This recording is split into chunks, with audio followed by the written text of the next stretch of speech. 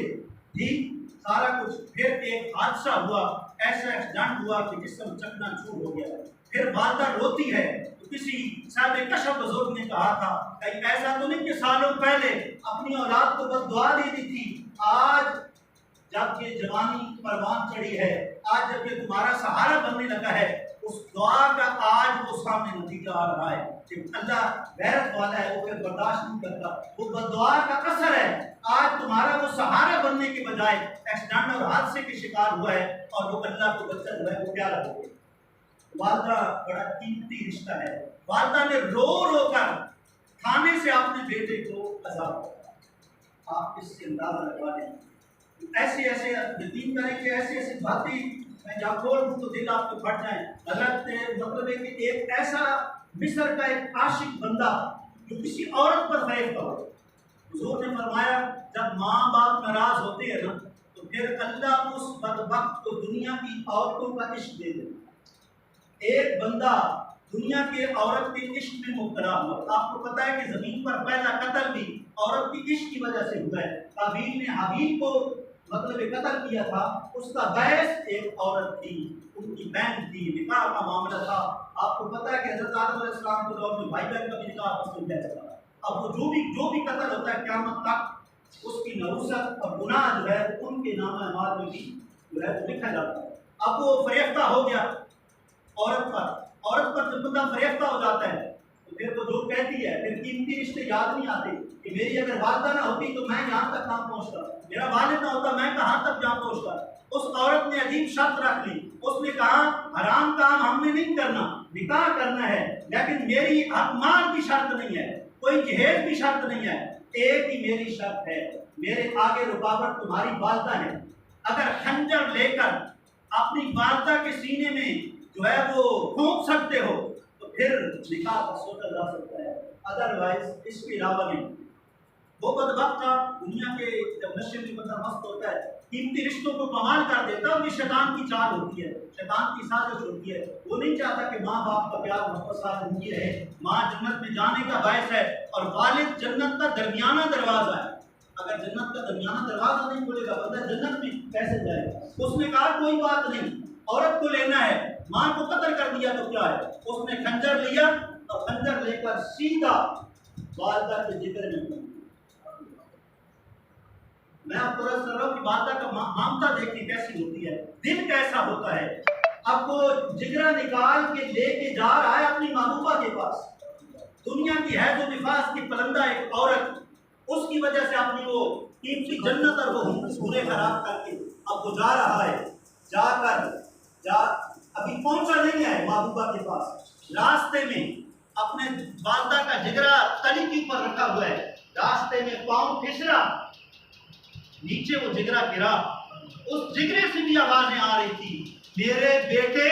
کوئی نہیں، جگر تو میرا ہے، پاؤں تمہارا پھسلا ہے، آج میں نہیں رہی ہوں دنیا پہ، لیکن تمہیں تو نہیں تکلیف ہو رہی،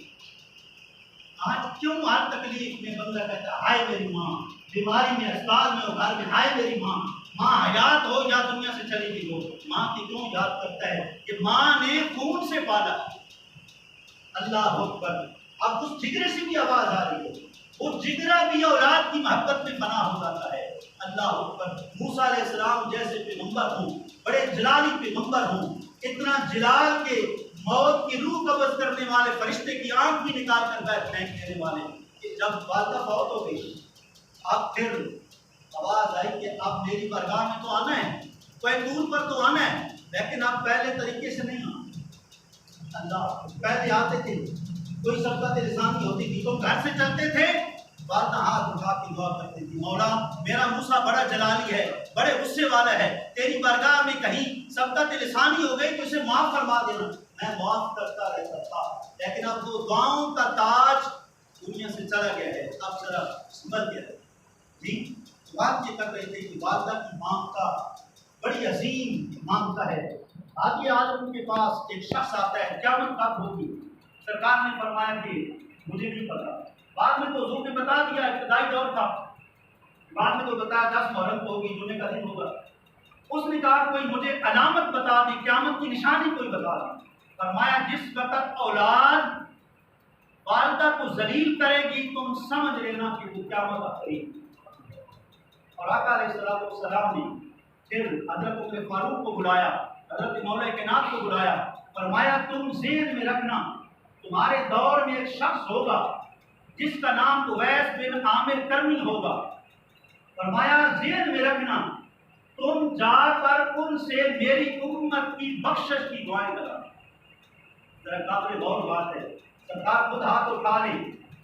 خود ہاتھ اٹھا لیں، دعا کر لیں تو رب آپ کی دعا کو مسترد نہیں کرتا، ریجیکٹ نہیں کرتا۔ لیکن سرکار یہ کیوں فرما رہے ہیں کہ اویس کرنی سے دعا کرانا؟ امت کو تعلیم دینے کے لیے۔ ایک شخص جس نے ساری زندگی والدہ کی خدمت میں گزار دی، جی سرکار کی دیدار کے لیے بھی حاضر نہ ہو سکے، سرکار جب ان کے علاقے جمن کرن کی طرف جب توجہ کرتے ہیں فرماتے اویس کی محبت کی مجھے وہاں سے خوشبو آئی۔ اللہ اکبر، خانہ کعبہ میں جانا، عمرہ کے لیے جانا بہت بڑی سعادت ہے۔ بات سے بات یاد آ جاتی ہے، میں نے ایک دفعہ حافظ مبشر صاحب اور احمد رضا صاحب کی والدہ صاحبہ ملیری سے کہا کہ لوگ تو سارے حج عمرے پہ جاتے ہیں، دعائیں وہاں مانگتے ہیں۔ یہ میں آپ کو آج ایک بات ان کی راز کی بتا رہا ہوں کہ ہمارے خاندان میں یکدم چند سالوں سے ہر دوسرا بندہ عمرے پہ جا رہا ہے، حج پہ جا رہا ہے۔ اس کی وجہ کیا ہے؟ اس کی وجہ یہ، میں نے ان سے پوچھا آپ نے کیا دعا کیا؟ عورتیں جاتی ہیں دعا کرتی ہیں، آپ نے وہاں کیا دعا کیا جا کے حرم میں اوپر حضور کے جو ہے قدمین میں؟ کہا میں نے ایک دعا کی، یا اللہ اگر تو نے میرے حج عمرے قبول کر دیں تو پھر یہ دعا میری قبول کر دے، میرا جتنا بھی خاندان ہے، جتنے معیار ہیں، سب کے گھروں سے مرد عورتوں کو بار بار حج اور عمرہ کے ساتھ سبحان اللہ۔ میں کہتا ہوں کہ یقیناً ان کی یہ دعا کی قبولیت کی علامات ہے، جب سے وہ عمرہ کر کے واپس تشریف لائیں اس کے بعد ہر سال 2 5 7 بندے جو ہے عمرے پہ چلے جاتے ہیں۔ ابھی سجاد صاحب اور سوائے 5 7 بندے عمرہ کر کے آ گئے، قریب ہو کے جو ہے وہ عمرہ کر کے آ گئے، سعود صاحب کی والدہ صاحبہ، یہ سلسلہ جاری و ساری ہے۔ اس کی وجہ کیا ہے؟ اللہ کی ایک مقبول بندی نے اپنی خواہش نہیں کی کہ مجھے ہر سال حج عمرہ دے، بس یہ خواہش کی کہ مولا جو یہاں تک میرے خاندان کے غریب نہیں پہنچ سکتے، تیرے گھر میں آئی ہوں تو میری دعا کو قبول کر لے، ساروں کو حج عمرہ کی ساتھ عطا فرما، غریب ہو یا امیر ہو آج عمرے پہ جا رہے ہیں۔ یہ ان کی دعا کی قبولیت کی ایک علامت ہے۔ بہرحال حضور نے فرمایا اس لیے تاکہ لوگوں کو پتہ چل جائے کہ والدہ کا بڑا مقام ہے، والدہ کی تعظیم بہت ایک مقام رکھتی ہے۔ حضور نے فرمایا حضرت فاروق اعظم کو ان سے دعا کرو کرانا، حالانکہ فرمایا کہ ہر امت میں ایک جو ہے وہ کیا کہتے ہیں کہ محدث ہوتا ہے، فرمایا میری امت میں محدث حضرت فاروق اعظم۔ محدث کس کو کہتے ہیں؟ زبان اس کی ہوتی ہے، اس زبان پر باتیں فرشتے کرتے ہیں۔ حضرت فاروق کی وہ ہستی ہے، ان اللہ جعل الحق علی لسان عمر وقلبی، فرمایا حق بات جو بھی ہوتا ہے حضرت فاروق اعظم کی زبان پر۔ لیکن حضور نے فرمایا عمر تمہیں بھی جانا پڑے گا ویسے کرنے کے پاس،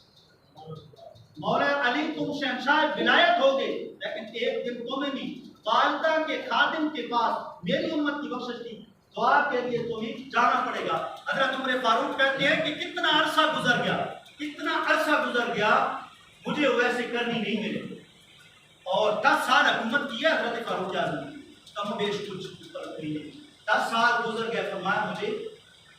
اور ایک دفعہ ایسا ہوا کہ میدان عرفات میں گیا، مزدلفہ کے پاس میدان عرفات میں، وہاں میں گیا ہوں، ایک بندہ جو ہے وہ اونٹ چرا رہا ہے، ایک بندہ اونٹ چرا رہا ہے، اور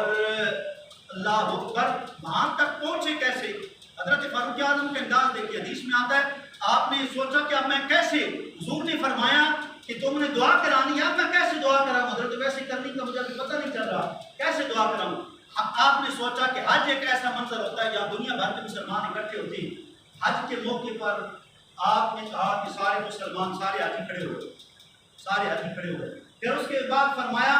یمن کے علاوہ باقی لوگ جن ملکوں سے آئے وہ بیٹھ جائیں، باقی سارے بیٹھ گئے، یمن والے کھڑے رہے، پھر یمن والوں میں سے فرمایا جو قبیلہ قرن سے تعلق رکھنے والے ہیں وہ صرف کھڑے رہیں، باقی بیٹھ جائیں۔ حضرت اویس بن عامر کا ایک بھائی تھا، وہ کھڑا رہا، کہا تمہارا کس قبیلے سے تعلق ہے؟ کہا میں یمن کے جو ہے قبیلہ قرن وہاں کا میں رہنے والا ہوں۔ کہا حضرت اویس بن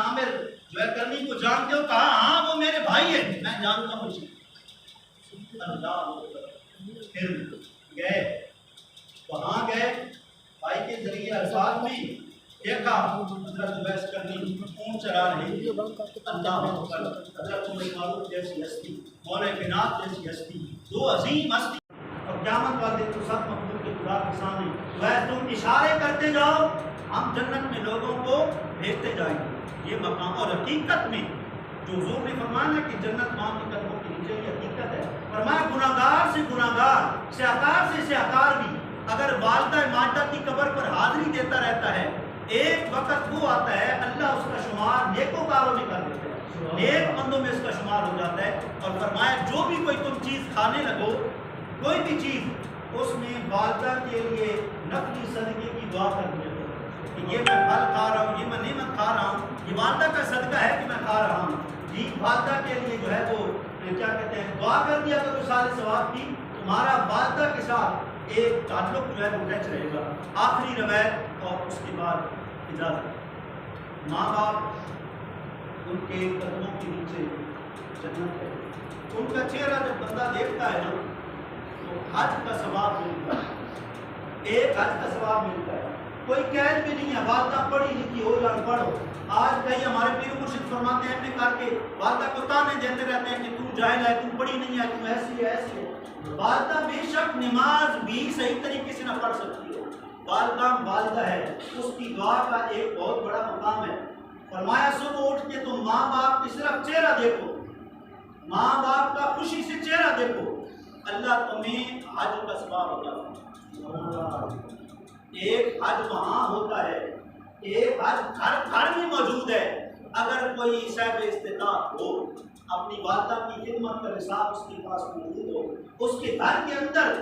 اللہ اکبر، اس کے گھر کے اندر سب کچھ موجود ہے، حج اس کے گھر کے اندر موجود ہے۔ صحابی کے دل میں آیا کہ اگر میں گھر میں ہوتا ہوں، بار بار آتا جاتا ہوں، بار بار چہرہ دیکھوں والدہ کا والد کا، تو ہر مرتبہ دیکھنے میں ایک حج کا ثواب ملے گا۔ میں اگر 100 مرتبہ دیکھوں مجھے 100 حجوں کا ثواب ملے گا۔ سرکار نے فرمایا اللہ اکبر اللہ اکبر، فرمایا وہ رب اجر دینے سے تھکتا نہیں ہے، تم عمل کرتے کرتے تھک جاؤ گے، وہ ثواب دینے سے نہیں تھکتا۔ 100 حجوں کا ثواب اگر ایک دن میں مل جائے، حضور فرماتے ہیں میری امت کی جو عمریں ہوں گی، صحیح مسلم کی روایت ہے، 60 سے 70 سال کے درمیان، سرکار کی آپ کی 63 سال، حضرت فاروق اعظم کی 63 سال، یار غار کی 63 سال، اکثر صحابہ کی 60 سے 70 سال کے درمیان۔ لیکن دو چیزیں ایسی ہیں کہ عمر سے بھی زیادہ ثواب دے دیتی ہیں، ماں باپ کا چہرہ خوشی سے دیکھنا نصیب ہو جائے، جی ایک دن میں 100 حجوں کا ثواب مل سکتا ہے۔ شب قدر اگر مل جائے، ایک رات 84 سال کی اور چند ماہ کا اجر و ثواب اللہ ایک رات میں پاتا ہے۔ سبحان اللہ، جی یہ بڑے قیمتی جو ہے نا وہ رشتے، روزانہ حج کا ثواب۔ علامہ بدر الدین نینی نے بخاری میں شرح بخاری میں بڑی ایمان افروز جو ہے وہ روایت ذکر کی ہے، فرماتے ہیں کہ حضور کی مجلس لگی ہوئی تھی، صحابہ اکرام ایک دن ستاروں کی طرح چمک رہے تھے، ایک آنے والا بیر سے آیا، اس نے عرض کی یا رسول اللہ صلی اللہ علیہ وسلم میں ایک عجیب سی منت مانگ بیٹھا ہوں، آپ کو پتہ ہے نا والذی بعث فی الامین، اللہ نے حضور کو ان پڑھوں میں بھیجا، وہ جو عرب کے بدو تھے ان پڑھ تھے، سرکار کے بارے میں ہم امی جو کہتے ہیں نا اس کا مطلب ام القرآن کی طرح منسوخ ہوتا ہے، یہ نہیں مطلب کہ سرکار ان پڑھ ہے۔ بخاری میں جو حضور نے خط لکھے وہ آج کل کا بھابی وہ پورے خط بھی نہیں پڑھ سکتا، حضور کے وہ علم کا کیا مقابلہ کرے گا، کہ حضور کی کتابوں کا کیا مقابلہ کرے گا، جی ایک بھی پڑھ ہے، بس دل میں آیا کہ یا اللہ کام میں کوئی نہیں ہو رہا تھا، رکا ہوا تھا، حضور نے فرمایا جب تمہارے کوئی کام نہ ہو رہا تو منت مان لیا کرو، نظر مان لیا کرو، کوئی منت انہوں نے۔ اور ایک بخاری کی روایت میں ہے کہ امیر لوگ اگر وہ اپنا مال اللہ کی راہ میں خیرات نہ کرتے ہوں، اللہ ان کو ایسی مشکل میں پھنساتا ہے کہ انہیں مجبوراً منت اور نظر ماننی پڑتی ہے، جس کی وجہ سے پھر ان کا مال خرچ ہو جاتا ہے۔ اللہ اکبر، وہ عجیب سی منت مان لی، یا اللہ میرا فلاں کام ہو گیا، جنت کی اوپر والی چوکھٹ کو بھی چوموں گا، نچلی چوکھٹ کو بھی چوموں گا، اب ظاہر جنت کہاں اور وہاں تک رسائی کس کی اور اس کا قیام کب ہوگا، ہر ایک کے مرنے کے بعد۔ اب وہ عجیب سی منت مان بیٹھا اور پھر حضور کی بارگاہ میں آیا، یا رسول اللہ صلی اللہ علیہ وسلم، اللہ نے کہا فرمایا کام تو میرا ہو گیا ہے، کام تو ہو گیا، جو منت مانی تھی اب اس کو کیسے پورا کروں، اب جنت تک کون پہنچے، پھر اس میں پہنچ کے اوپر والی چوکھٹ تک کون پہنچے، پھر اوپر والی کو بوسہ دے کے نچلی والی چوکھٹ کو بوسہ دینا، میرے تو یہ بس کی بات نہیں ہے، آپ ہی اس مشکل کا حل کریں۔ سرکار نے فرمایا کوئی بات نہیں، بیٹھو۔ بٹھایا، سارا مجمع لگا ہوا ہے، سب کی تعلیم کے لیے حضور الگ بھی بتا سکتے تھے، حضور الگ بھی اس کو کہہ سکتے تھے بھائی بیٹھ جاؤ، تو بعد میں تو بتا دوں گا، مجمع میرا لگا ہوا ہے، حضرت ابو بکر صدیق بیٹھے، حضرت فاروق بیٹھے، صحابہ بیٹھے، بعد میں نہیں، حضور نے فرمایا بیٹھ جاؤ، اور حضور نے فرمایا یہ آپ کو مجھے بتاؤ، تمہارے ماں باپ زندہ ہیں، والدہ حیات ہے، والد حیات ہے؟ اس شخص نے کہا الحمدللہ، میری والدہ کی حیات ہے، میرا والد کی حیات ہے، دونوں زندہ ہے۔ فرمایا ایسا کرو، جا کر اپنی ماں کے قدموں کو چوم لو، اپنے باپ کے چہرے کو چوم لو، سمجھ لو تم نے جنت کی دونوں چوکھٹوں کو چوم لی۔ وہ شخص سوال پوچھ کے چلا گیا حکم کی تعبیر کے لیے۔ ایک شخص نے مجلس میں سوال کیا، یا رسول اللہ صلی اللہ علیہ وسلم، یہ تو وہ شخص تھا جس کے ماں باپ زندہ تھے۔ ایسے ہی ہوتا ہے نا مجموع میں، ہم میں سے ہمارے والدین چلے گئے، کئیوں کے حیات ہوں گے، کئیوں کے چلے گئے، ایسے ہی ہوتا ہے۔ اب وہ مجموعہ لگا ہوا تھا مختلف صحابہ کا، ایک شخص نے کہا یا رسول اللہ اگر ماں باپ فوت ہو گئے ہوتے اور وہ من و ہن یہی منت مانتا، سیم ٹو سیم اسی طرح کی اس کی نظر ہوتی، تو پھر آپ کیا رہنمائی فرماتے، کیسے جواب شامل فرمائیں؟ سرکار نے فرمایا پھر میں ان سے کہتا یہ بتاؤ ماں باپ تو چلے گئے ہیں، قبریں تو یاد ہیں کہ نہیں؟ ماں باپ کی قبریں کس قبرستان میں؟ اللہ اگر وہ جواب دیتا تو مجھے یاد ہے۔ یہ بھی ذہن میں رکھیں، قبر کو چومنے میں علماء کا کسی نہ کسی دور میں کچھ اختلاف رہا ہے، ہر قبر کو چومنا چاہیے کہ نہیں، لیکن اس میں ہر مرتبہ فکر کا اتفاق ہے ماں باپ کی قبر کو 24 گھنٹے جب چاہیں جا کر چوم سکتے، سر والی جانب کو چومیں، پاؤں والی جانب کو چومیں۔ حضرت شاہ ولی اللہ محدث دہلوی فرماتے ہیں شفاء العلیم کتاب کے اندر، اگر تم چاہتے ہو کہ تمہارے والدین کو پتہ چل جائے کہ ہماری قبروں پر اولاد آئی ہے، فرمایا ناک کے اوپر انگلی رکھ کے پہلی مرتبہ جو ہے پڑھو سورہ الم نشرح، اور دوسری مرتبہ الم تر کیف، یہ سورت پڑھو، تمہارے ماں باپ کو بھی پتہ چل جائے گا کہ میری اولاد آج میرے قدموں میں قبرستان میں قبر پر ہے۔ اور فرمایا دنیا سے جانے کے بعد اگر تم رابطہ رکھنا چاہتے ہو، موبائل کا اگر رابطہ یہاں سے امریکہ ہو سکتا ہے، تو روحانیت کی اور تصوف کی ایسی چیز ہے، وہ بھی رابطہ عالم دنیا کا عالم برزخ سے قائم کرا سکتی ہے۔ کشف القبور ایک بہت بڑا علم ہے، ہمارے اندار میں استاد صاحب رحمۃ اللہ علیہ کے ڈسٹینس مقام پر ایسے اب ہر شریف کے ایک بزرگ، مجھے ان کا نام تو نہیں آتا، محمد علی صاحب یا محمد الدین صاحب، وہ استاد کے حافظ صاحب کے انتقال کے کچھ دنوں بعد، کچھ گھنٹوں نہیں کچھ دنوں بعد جو آئے اور قبر کے پاس بیٹھ کے استادوں سے گفتگو کر رہے، ہم سلام کرنے کے لیے 3-4 کا ملن گئے، انہوں نے گفتگو بند کر۔ یہ بھی ایک تعلق ہوتا ہے کشف قبور کا، کہ بندہ اندر قبر کے اندر پوری کیفیت دیکھتا ہے، مراقبہ کر کے کہ اندر جو ہے وہ کیا ہوگا، اندر کون ہے، ان کی کیا کیفیت ہے،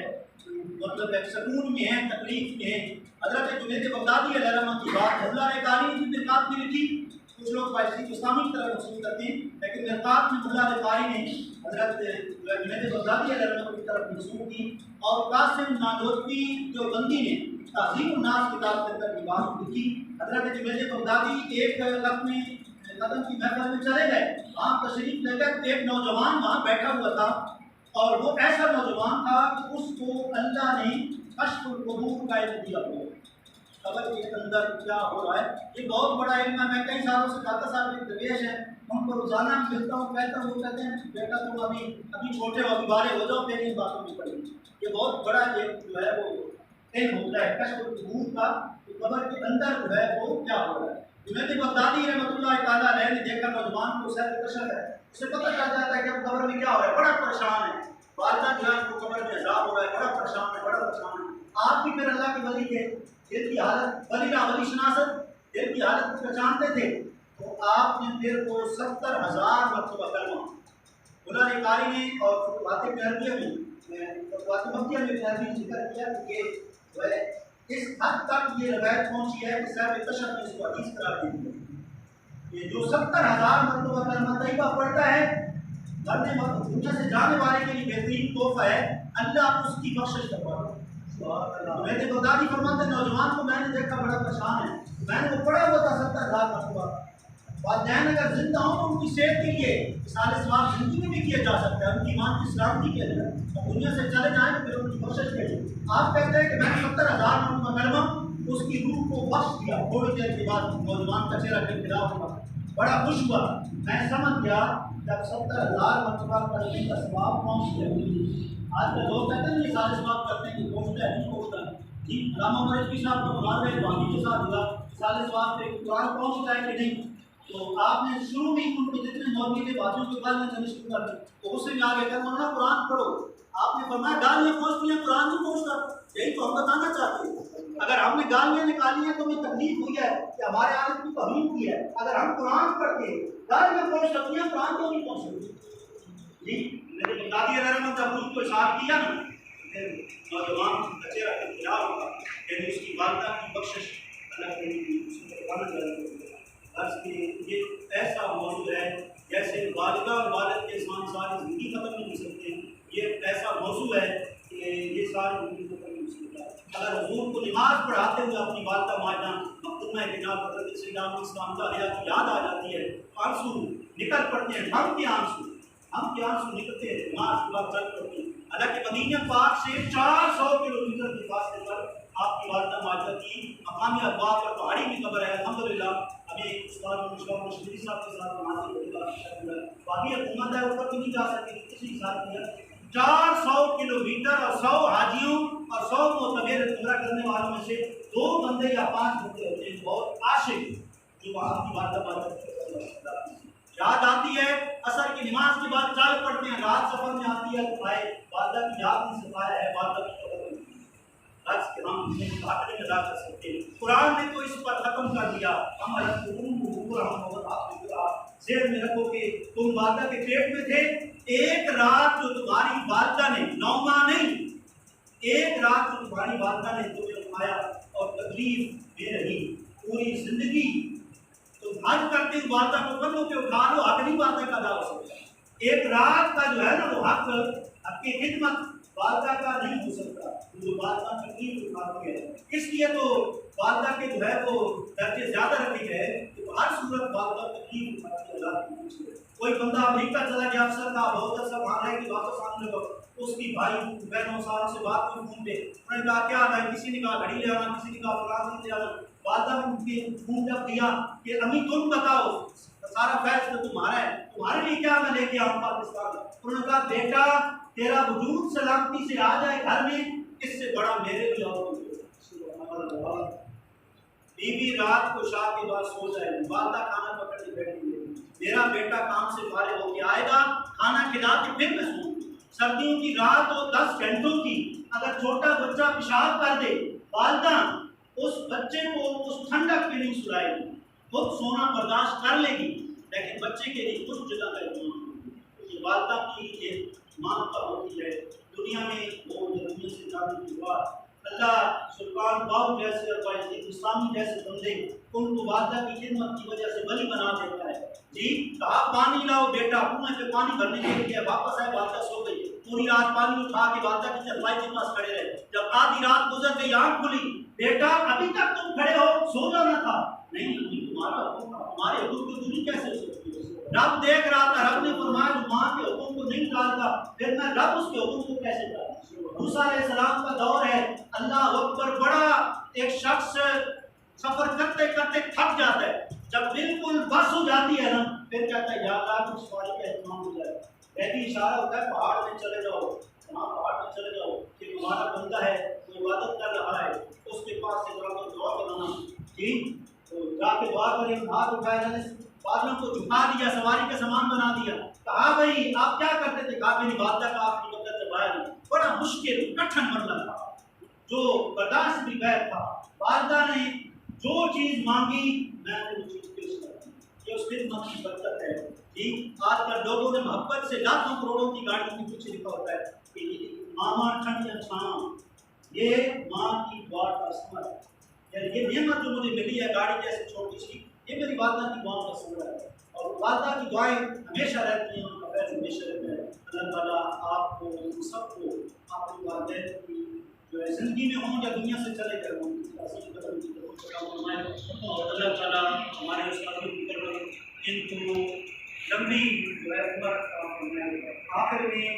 بھی نہیں کہہ سکتے. چلتی پھرتی ہوئی آنکھوں سے اذان دیتی ہے. چلتی پھرتی ہوئی آنکھوں سے اذان دیتی ہے. جنت تو نہیں دیکھی لیکن ماں دیکھی ہے.